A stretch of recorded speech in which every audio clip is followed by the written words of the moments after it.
예, 안녕하십니까. 전국 공인중개사 수험생 여러분 안녕하십니까. 1차 과목 부동산 학교를 맡은 송우석이라고 합니다.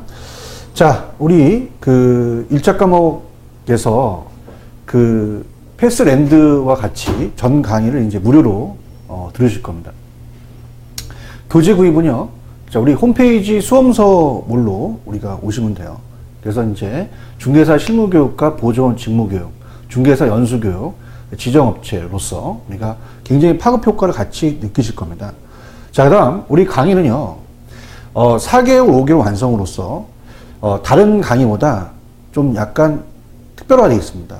그래서 입문, 이론, 문제, 모의고사를 5월달까지 완성을 합니다. 완성을 해서 전국에서 제일 빠르죠. 제일 빨라서 빨리 끝내는 걸로 우리가 이제 할 거예요. 그래서 70점이 목표입니다. 그래서 이 전국 모든 사이트보다 우리 사이트가 거의 빠르다고 볼 수 있어요. 그래서 이해독을 한 2번 정도 정상적으로 우리 강의를 들으시게 되면 합격할 수 있게끔 염지할 테니까 저희만 믿고 따라오시기 바랍니다. 그래서 저를 먼저 소개시켜 드리면 타 학원에 이제 수도권에 강의를 하고요. EBS 대표 강사였고 수도권에서 지금 강의를 하고 있습니다. 믿으시고요. 그 다음에 이제 감정평가사 시험에 부동산 원론이 있어요. 그 원론 과목에도 학교론이 있어요. 학교론이 있어서 같이 제가 하기 때문에 굉장히 영향을 줍니다. 감정평가가 3월달에 시험이 있는데 저희는 한 10월달에 있거든요. 그래서 연결을 시키기 때문에 굉장히 저 나름대로 적중을 시킬 수 있게끔 제가 충분히 도와드릴 겁니다. 그 다음 제가 부동산 박사로서 학문적인 접근보다도 이해시키기 위해서 쉽게 여러분들이 합격할 수 있게끔 더욱 도와드릴 거고요.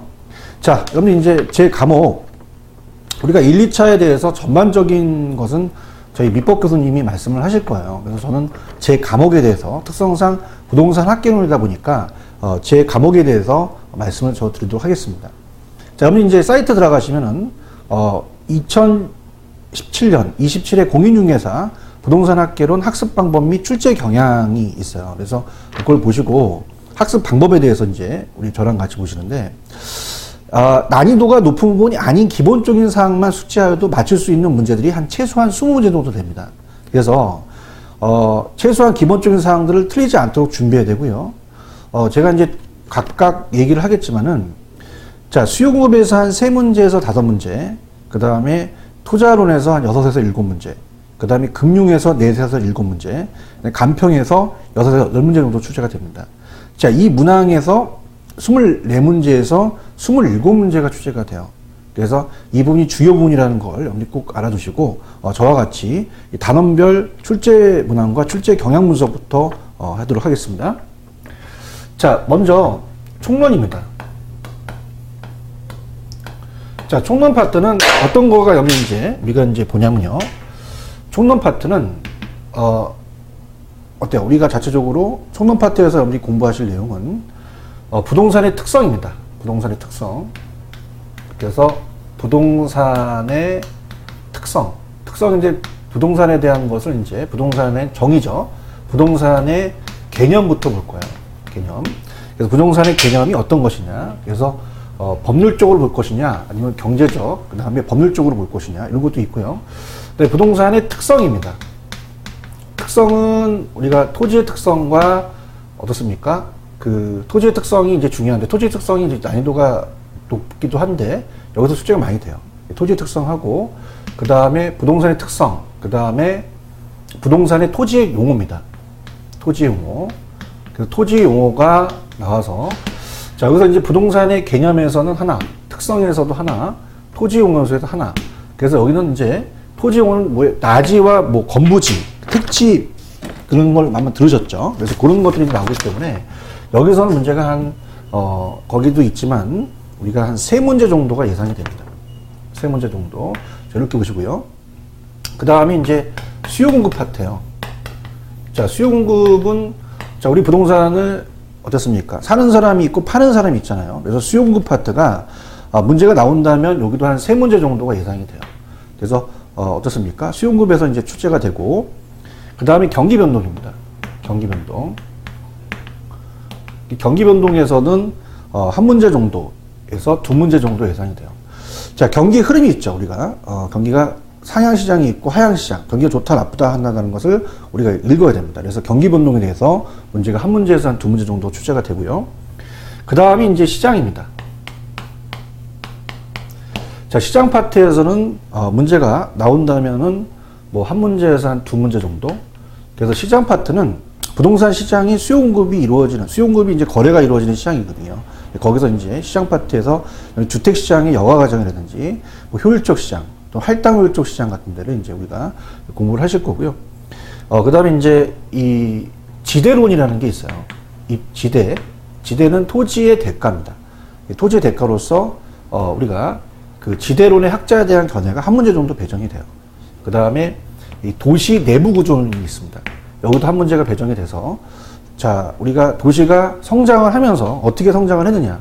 옛날에는 소도시였다가 대도시로서 성장을 하면서 우리가 이 도시 내부 구조, 공간 구조론이 이제 이루어지면서 여기서 또 출제가 되고요.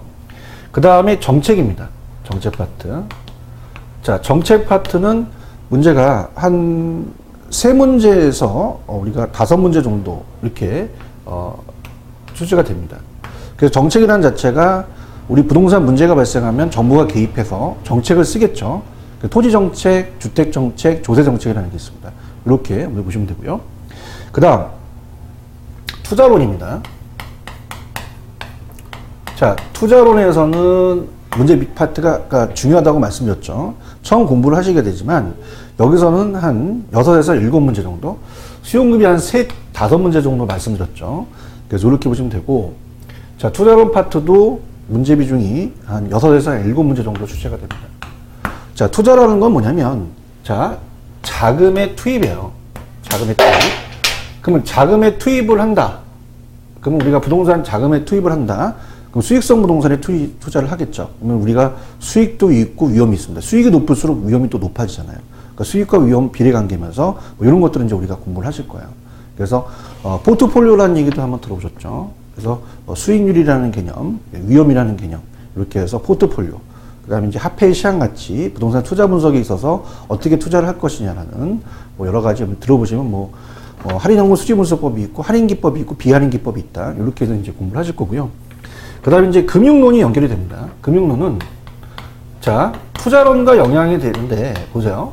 자금을 투입하려면 자기 돈만 갖고 게 아니라 타인 돈을 빌려야 됩니다. 그 앞에 부동산이 붙는다는 것은 부동산은 담보대출이잖아요. 그래서 우리가 주택담보로 담보를 알고 계시는 LTV와 DTI라든지, 그래서 요 금융이라는 파트에 대한 것은 자금의 융통이에요. 자금의 융통을 또 잘해야 되죠. 그래서 금융론이 나온다면은 4문제에서 한 7문제 출제됩니다. 그래서 투자론과도 관련이 돼요.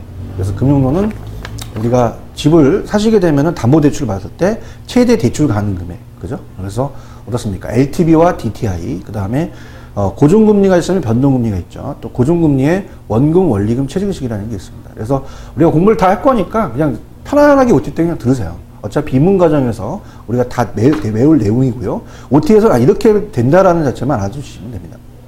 자, 그 다음에 금융론이 그렇고요. 그 다음에 이제 이용론 파트는 거의 출제 빈도가 낮아요. 그래서 우리가 관리론은, 부동산 관리는 또 노화가 되니까 우리가 관리를 잘해서 한 문제나 두 문제 정도가 예상이 되고요. 그 다음에 이제 개발론입니다. 자, 개발론 자체는 자, 문제 비중이 많이 높아졌어요. 그래서 한 개발론 자체가 4문제가량 출제된 적도 있었거든요. 26회 때. 그래서 개발한다. 내가 개발을 한다. 민간이 할 수 있고 공용이 개발한다. 민간 개발 방식은 어떤 게 있고 또 이런 것들이 이제 우리가 배울 거고요. 마케팅입니다. 마케팅은 우리가 예를 들어서 건설회사가 부동산, 우리가 아파트를 판매하려면 모델하우스를 쳐요. 모델하우스에서 마케팅을 해서 잘 팔아야겠죠. 마케팅 분야는 한 문제 정도밖에 출제가 안 돼요. 자, 그럼 어디가 이제 가장 중요하냐면 감정평가 파트입니다. 감정평가. 그래서 감정평가사가 따로 있죠. 제가 감정평가도 강의를 하는데 감정평가에 부동산 학개론 제 과목이 들어갔어요. 부동산 원론이. 여기는 제가 자신있게 또 강의를 할 수가 있지만 여기에 3월달에 강의가 우리가 3월달에 보는 시험 문제가 공인중개사 연을 줘요. 이번에도 굉장히 연을 줄 겁니다. 26회 또. 그래서 이렇게 이제 보시게 되면은 감정평가 파트가 6에서 한 8문제가량 출제가 돼요. 굉장히 많죠. 그죠? 그래서 감정평가라는 건 가치를 살펴서 가격을 표시하는데 이렇게 해서 연결된다는 걸 꼭 보시기 바랍니다.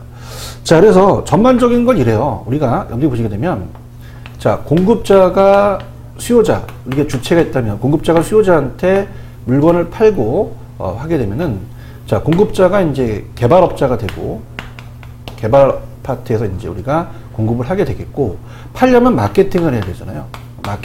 마케팅해서 파는 거가 되겠고요. 그다음에 수요자는 부동산을 투자해요. 부동산을 투자해서 이 자금을 투입해서 또 금융, 융자를 얻어서 자금을 투입해서 관리를 또 잘해야 되죠. 관리를 해야 되고요.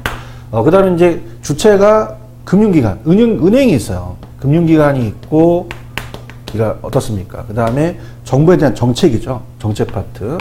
이렇게 이제 우리가 구성이 되면서 감정평가 파트는 어느 정도 지원해 주는 겁니다. 그죠? 그래서 우리가 만약에 수요자가 은행 가서 돈을 빌리려면 담보평가를 해야 되거든요.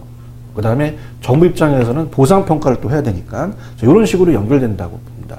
그래서 이렇게 우리가 공급자 개발 파트가 있고 개발에 대해서 타당성 분석을 해서 개발을 잘해서 마케팅을 해서 수요 사서 관리를 한 다음에 이런 정책 파트도 어떻게 되는지 이렇게 정리가 되는 거죠. 자, 그래서 간단하게만 이렇게 말씀을 드렸는데 우리가 일단 주요 파트가 있다고 그랬어요. 그래서 수요 공급 중요하고요. 그 다음에 어떻습니까? 투자, 금융, 그 다음에 감정평가 파트. 이쪽 파트가 주요 부분이에요. 물론 우리가 정책 파트도 들어가긴 합니다. 여기도. 그래서 이쪽만 보더라도 27문제 이상 출제가 될 수 있는 파트입니다. 여기를 꼭 잘 하셔야 돼요. 그래서 27회 학습 전략으로 한번 가볼까요? 저희가 이제 단기로 여러분한테 이제 강의를 하면서 빨리 합격을 할 수 있게끔 만들어주는 이 사이트로서 오픈을 했는데요. 계산 문제가 여러분이 굉장히 어려워요. 계산 문제가 난이도가 한 6에서 7문제 나오는데 난이도가 높았을 때 11문제가량 출제가 됐습니다. 그래서 10문제가 기출에서 나왔어요. 그래서 제가 기출문제에 대해서 계산 문제도 약간 편법으로 푸는 방법이 있어요. 그걸 제가 또 연구를 했고 또 요번 우리 수강생들이 굉장히 또 제 강의를 보고 환호했습니다. 그래서 그런 것들 제 자신 있게 계산 문제 어떻게 풀지 말씀드리고 그 기출문제가 중요합니다. 중요한 기출문제 지문의 집중적인 반복 학습이 굉장히 중요해요. 그래서 가장 합격하는 게 70점 이상입니다. 거의 다 기출문제 있어요. 이 기출문제 위주로 공부를 하겠고 난이도는 중이나 하의 문제에 최대한의 점수를 확보하십시오. 그래서 어려운 문제 자체는 제가 강의를 간평도 강의하고 물론 부동산학 박사도 있지만 어렵게 공부를 하시면 안 돼요. 우리가 합격할 수 있는 목표까지만 가셔야 되고요. 기본서 내용을 또 숙지하셔야 됩니다. 그 다음에 한 2문제 정도는 시사성 문제가 나오기 때문에 여러분이 거기에 포커스를 맞춰서 공부를 철저히 하시면 됩니다. 자, 그래서 OT입니다. OT니까 전반적으로 제가 입문 강의 때 다시 또 전반적 저희 과목을 말씀을 소개시켜 드릴 거예요. 그렇지만 여러분이 우리 사이트 오셔서 충분히 신뢰성도 있고 저희 강사들 제가 보장합니다. EBS 강사 다 출신이고요. 거의 10년, 15년 강의를 했기 때문에 베테랑이십니다. 그래서 여러분한테 합격할 수 있는 것을 여러분한테 만들어 줄 테니까 여러분들이 저희랑 같이 천천히 따라오셔서 꼭 합격할 수 있는 길로 가시기 바랍니다. 자, 여기까지 마치도록 하겠습니다. 감사합니다. 고맙습니다.